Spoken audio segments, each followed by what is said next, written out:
Salut à tous, j'espère que vous allez bien. C'est avec un nouveau plaisir que je vous retrouve ce soir pour pratiquer l'espagnol. Nous avons appris une leçon d'une importance qui était la prononciation. Et nous avons appris que sans la prononciation, il nous est impossible de parler espagnol. Et que c'était la base pour pouvoir mieux prononcer les mots et par conséquent bien nous exprimer. Aujourd'hui, nous allons aborder une autre leçon aussi importante qui est la conjugaison.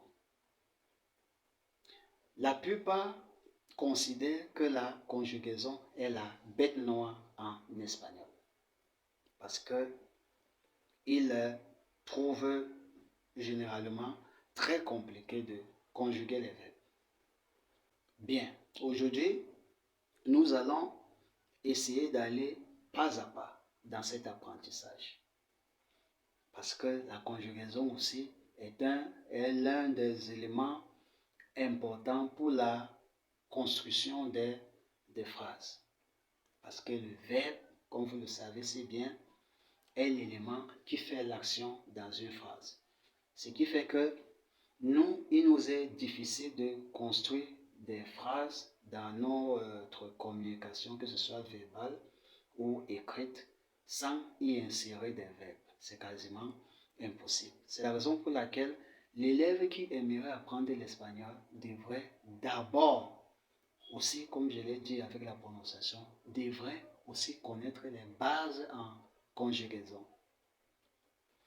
Ce soir, nous allons mettre un accent sur le présent de l'indicatif. Et à la fin de cette leçon, l'élève sera à même de construire une petite phrase, una pequeña frase en español.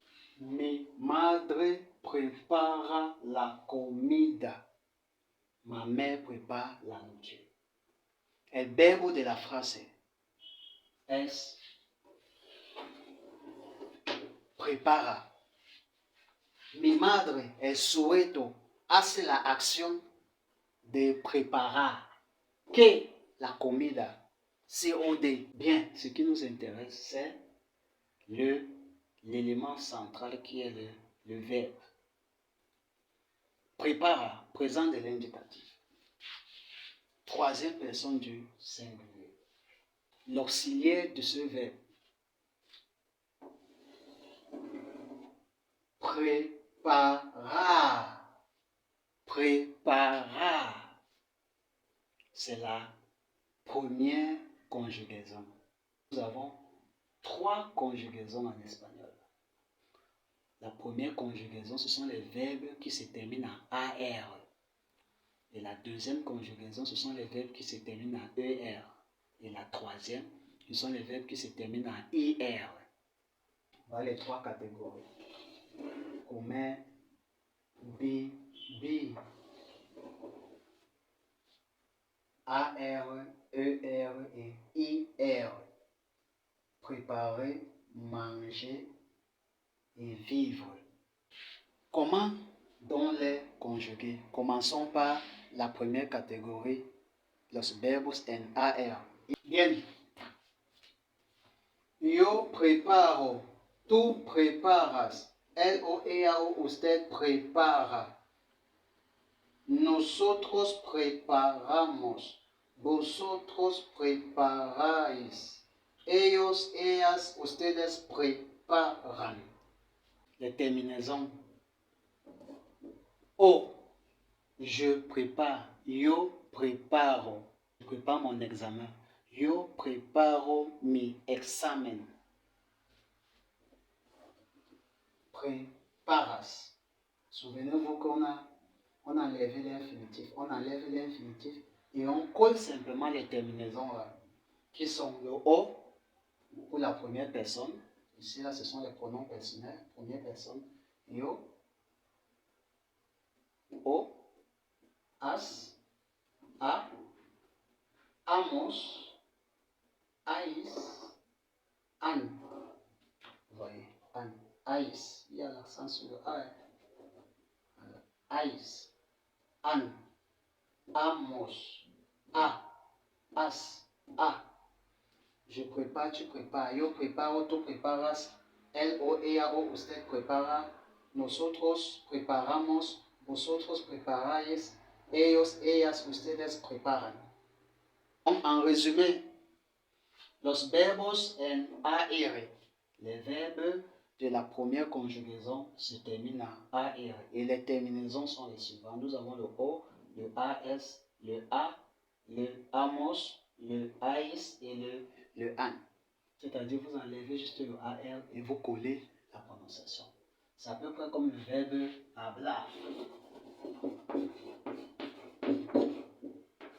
Hablar. Hablar, le verbe parler. Tu vas dire que yo hablo espagnol. Tu vas dire je parle l'espagnol. Yo hablo espagnol. Tu as conçu une phrase. Oui, tu as conçu une phrase parce que tu t'es efforcé à apprendre le présent de l'indicatif. C'est déjà un pas très important. Tu hablas espagnol. Tu parles espagnol. Nosotros hablamos espagnol. Nous parlons espagnol. Parlant des élèves dans une salle de classe. On dit professeur, nosotros hablamos espagnol. Vous voyez, etc. Vous avez vu. Donc là, on n'a plus besoin d'écrire. Avec la première notion de la première conjugaison, vous pouvez déjà calquer le modèle ici. C'est-à-dire là, on supprime uniquement les verbes, l'infinitif et on ajoute les terminaisons. Comer, yo como, je mange. Tu comes, tu manges. Elle o ella come. Nosotros comemos. Vosotros coméis. Ellos comen. Bibi, vivre. Vous allez voir qu'ici, on maintient la terminaison. Pour les verbes en ER, comme on a vu avec comer, pendant qu'on va dire comemos, pour les verbes avec IR, on va changer le EC. On va mettre le I. Yo bibo, je vis. Yo bibo en Gaoundéré, je vis à Gaoundéré. Tu vives, él vive. Nosotros vivimos. Vosotros vi. Ah, cuidado. Ay, ay, ay. Sí, cuidado. Ah, j'allais commettre une erreur très, très, très grave. En fait, nous n'avons pas que la première personne du pluriel, même la deuxième personne. Oui. Là, on va dire vosotros bis. Vosotros bis et ellos viven. Bien, c'est tout pour la conjugaison. Tu mets ça en application et tu n'auras pas de soucis. Commencez d'abord à mémoriser ce présent de l'indicatif avec les trois conjugaisons que nous avons vues. Les verbes hablar, les verbes preparar, les verbes comer et les verbes vivir. Vous avez vu les terminaisons. Et vous essayez de les appliquer sur tous les autres verbes que vous avez rencontrés. Bien. Muchas gracias por su atención. Adiós.